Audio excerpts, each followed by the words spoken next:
Hi there, Scott here with this week's edition of the Director's Vlog. So I just want to talk about a little project we've been working on.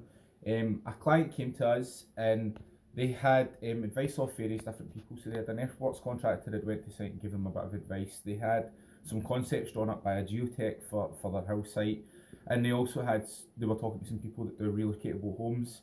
And anyway, having gotten advice from various different businesses, the geotech had advised that they'd build a retaining wall on the side of the bank and have a detached well in. They were then going to do a piled foundation and put a relocatable down on the bottom of the section where there's not a good view in the retaining walls at its most. And then they were going to do a detached garage up the top and have a whole heap of steps to get down into the house. That was pretty much on their budget, which is 600,000. We went out to site. They had initially got us to go and look at it as to give some earthworks advice.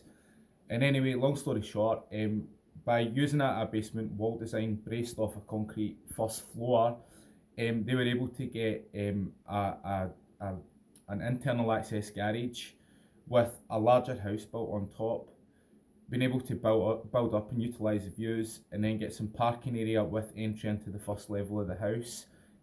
Far superior design. Capital value is going to be much larger than what it was previously, and it's going to be a whole nicer house to live in.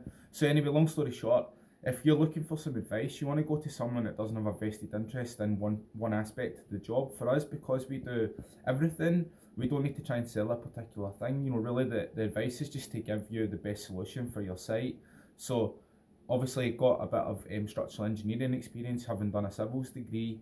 So I feel that if you're building on a house site, we can give you some really good advice and impartial advice as well. So that's our tip for this week. If you're building on a hill, just go to someone that's going to be able to give you the best advice. Just make sure that they don't have a vested interest in something. So that's Scott from Strathclyde, building your dreams from the ground up. Cheers.